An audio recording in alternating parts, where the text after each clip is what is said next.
Entre as alterações fisiológicas da depressão, é uma coisa descrita desde a Grécia Antiga, isso, aumentam os sintomas dolorosos. Os sintomas álgicos dolorosos, eles fazem parte da síndrome depressiva. Eles não estão entre os sintomas nucleares.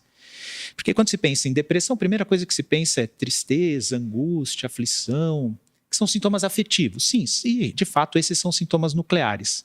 Mas a percepção de dor no paciente em depressão, ela está aumentada. E, de fato, a prevalência de algumas síndromes dolorosas, como lombalgia crônica, está aumentada na depressão, a cefaleia tensional crônica diária, que é aquela que acontece mais de 15 dias por mês, está aumentada na depressão. Então, a fibromialgia é uma comorbidade muito comum na depressão. Então, olha só, várias coisas podem acontecer. Uma síndrome dolorosa está mais associada à depressão. A depressão, ela propicia que o paciente sinta mais dor. Então, o paciente fica mais sensível à dor na depressão. E, de fato, algumas doenças dolorosas, muito comumente, acontecem juntas com a depressão. Fibromialgia e lombalgia crônica são as mais comuns, além da cefaleia tensional crônica também. Então, a relação é uma relação de mão dupla e muito complexa e importante, né? Isso é muito interessante, assim, e mantendo essa linha de raciocínio, dentro do meu questionário, eu vou atrás do paciente inflamado que possa ter alguma associação com a reumatologia. E o que eu percebo é que o paciente, na grande maioria das vezes, ele não tem resistência a passar no endócrino, passar no nutrólogo, no nutricionista. Mas quando eu falo, às vezes, a palavra, eu acho que a senhora tem que passar no médico psiquiatra, eu vejo, às vezes, uma aversão do paciente, ou um primeiro momento, eu tenho que tomar muito cuidado com esse encaminhamento, porque às vezes eu posso até afugentar esse meu paciente. Você percebe isso? O paciente não ter a sua autopercepção que ele precisa dessa ajuda? Sim, sim. Não raramente eu recebo pacientes com esse tipo de encaminhamento e falo, doutor, eu não tô louco. Já começa a conversa assim, o médico mandou vir aqui, mas eu não tô louco. Isso aí pode ser mero preconceito que existe contra a psiquiatria, desde sempre houve isso, diminuiu bastante nos últimos tempos, mas ainda existe. Ou pode ser por uma compreensão do paciente que é a seguinte, não é possível que essa minha dor seja psicológica. Poxa, o médico lá, ele não consegue tratar a minha dor e diz que é psicológica, eu não estou louco. Quando ele fala eu não estou louco, às vezes ele quer dizer isso. Ele quer dizer assim, poxa, não é possível que a minha dor seja psicológica. Eu acho que eles não estão levando a sério a minha dor. Então, um monte de fantasias como essa passam na cabeça do paciente. E isso, lógico, tem uma raiz, tem um pano de fundo que é o quê? Que as pessoas acreditam que as doenças psiquiátricas são psicológicas. Isso não é verdade, são doenças médicas multissistêmicas e muito complexas. E, de fato, existem vários motivos, várias alterações fisiopatológicas na depressão que, de fato, propiciam o aumento da dor, da percepção de dor. Então, doutor José, eu creio que é isso. Acho que muito desse preconceito é um preconceito contra a psiquiatria de maneira geral, que muitas pessoas têm mesmo. Mas muito essa dificuldade de compreensão do paciente, que até alguns profissionais têm, que só o paciente também não tenha. Fala assim, poxa, não é possível que ele ache que é psicológico. E não é essa a questão. A questão é que existem vias fisiopatológicas de intersecção entre a depressão e a dor. Então, é muito mais do que mera questão psicológica. Então, e isso acho que gera uma resistência. De fato, que muda no cérebro é nesses casos de dor crônicas? Então, existem duas grandes vias pelas quais as síndromes dolorosas pioram na depressão ou piora a percepção de dor. Uma delas é que o sistema supressor de dor, aí é uma coisa do sistema nervoso central mesmo, ele pode descalibrar na depressão. Então, isso aí é muito fácil de entender. Por exemplo, se alguém apertar sua mão, até certo ponto você sente pressão. Mas se a pessoa for muito forte e apertar muito a sua mão, a partir de um determinado ponto você percebe como dor. Aquilo deixa de ser apenas pressão e passa a ser algo doloroso, né? E aí o que acontece? No nosso sistema nervoso central, tem lá uns núcleos que regulam essa percepção de dor, né? Na depressão, esse sistema ele pode estar descalibrado. E aí estímulos que não eram dolorosos passam a ser percebidos como dor. Então, esse é um dos mecanismos, né? Um outro mecanismo é que a depressão, o Dr. José já falou de inflamação aqui, a depressão é uma doença que tem um componente inflamatório muito importante.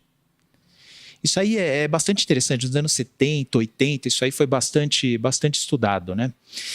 É interessante. Imagina que os níveis... O nosso corpo tem substâncias pró-inflamatórias e substâncias antioxidantes, enfim, num equilíbrio, né? Quando a pessoa tem uma infecção, por exemplo, essas substâncias pró-inflamatórias no corpo, para uma resposta do organismo, elas ficam numa concentração bastante alta. Então, aqui estaria o normal, aqui estaria uma pessoa que está com uma infecção. Já foi estudado não só na depressão, mas na depressão, no transtorno bipolar, em outras doenças psiquiátricas, esses mediadores inflamatórios estão no meio termo. E essa resposta inflamatória do corpo no paciente em depressão, eu estou falando da depressão, mas outros transtornos psiquiátricos isso também acontece, isso não é tão específico assim. Aumenta, por exemplo, o risco cardiovascular no paciente. Então, acredita que esses mediadores inflamatórios aumentados aumentam o risco do paciente ter um problema cardíaco e aumenta o risco das doenças dolorosas e inflamatórias. Então, essa intersecção entre dor e depressão, ela não é psicológica. Ela acontece tanto no sistema nervoso central quanto no corpo todo, através desse estado pró-inflamatório da depressão. Isso é muito verdade, porque quando você está com uma dor e você recebe uma notícia boa, foi promovido, você vai ser avô, avó, você continua com o mesmo estímulo doloroso, mas a sua dor é limiada para baixo. Isso é muito verdade. Isso aí é legal, e aí sim é a dimensão psicológica da dor. Isso é bastante interessante e precisava ser falado mesmo. Foi legal você levantar essa bola. Porque eu vou contar até uma experiência que eu tive no meu internato. Lá no Hospital Universitário, na USP, eu lembro como se fosse hoje. Uma senhora tendo um parto normal, gritando pelas dores do parto, né? E eu lembro que ela usava um óculos... Eu lembro como se fosse hoje, né? Isso já faz quanto tempo aí? Faz 20 anos. Mas eu lembro como se fosse hoje. Ela com óculos de acrílico e ela tendo aquelas dores terríveis. E o meu colega lá fazendo o parto. Quando o bebê nasceu, que deu o primeiro choro, ela começou a sorrir na hora.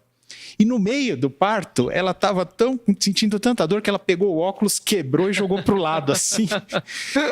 E foi uma imagem tão bonita, porque o filho deu o primeiro choro, ela abriu um sorriso, que nem você está agora, assim, abriu um sorriso bonito.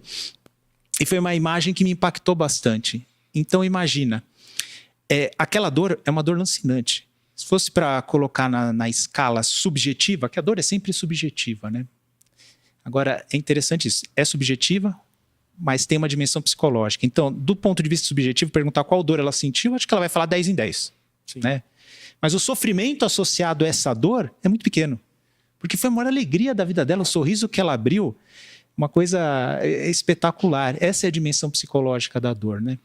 E eu nunca esqueci que ela quebrou o óculos, porque no dia seguinte eu fui passar visita, né? Que os internos têm que passar visita, e ela estava com óculos com esparadrapo aqui no meio, assim, do Sinais óculos. da batalha. Muito feliz pelo fato de ter vindo um filho, né? Aliás, até no Evangelho tem um trecho que fala isso, né? Que a mulher passa pelas maiores dores, mas depois a alegria de ter trazido um filho ao mundo. Eu pratico artes marciais, nunca fui bom, apanhei a vida toda, né? Apanhei a vida toda, mas nas artes marciais, por exemplo, a gente aprende assim, no jiu-jitsu, né? Que é a arte que eu pratico aí nos últimos 10 anos. É muito interessante uma coisa, às vezes a gente está numa situação difícil e à medida que a gente faz assim, tá doendo, mas não tá machucando.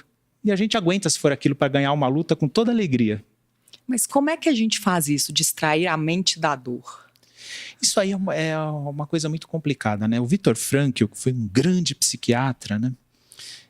Fundador da logoterapia, a terceira escola de psicoterapia de Viena, ele falava que é possível encontrar até propósito em muitas coisas, inclusive na dor que se está passando, né? E o Viktor Frankl, ele tem uma experiência muito espetacular de ter passado pelos campos de concentração, né? Na Segunda Guerra Mundial, ele era um judeu austríaco, né? E ele desenvolveu essa psicologia do senso de propósito. Havendo um senso de propósito na dor, a gente passa a dor existe, né? A dor, apesar de ser subjetiva, ela existe. A dor, a gente não tem como evitar. Mas dependendo do propósito que ela assume, do contexto que ela tem, o sofrimento associado a ela pode mudar. Aí que entra a dimensão psicológica da dor. E os exemplos a gente pode dar muitos. Imagina uma senhora que está segurando um filho no braço no supermercado, na fila do supermercado, né?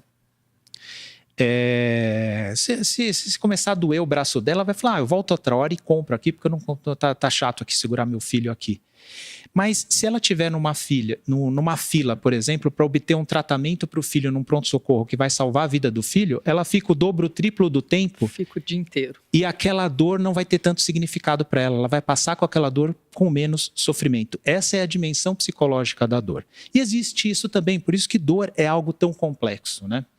Falei aqui que a dor na depressão não é meramente psicológica, mas a dimensão psicológica da dor também é muito importante. Fazendo um gancho ao programa da semana passada, a gente falou dos atletas de alta performance que faz ultramaratona, esses colegas que cuidam desses pacientes, eles apresentam dor durante a prova. E a saúde mental e a perseverança dele é que faz ele chegar no objetivo. O foco, né? O tá foco. ali, ó.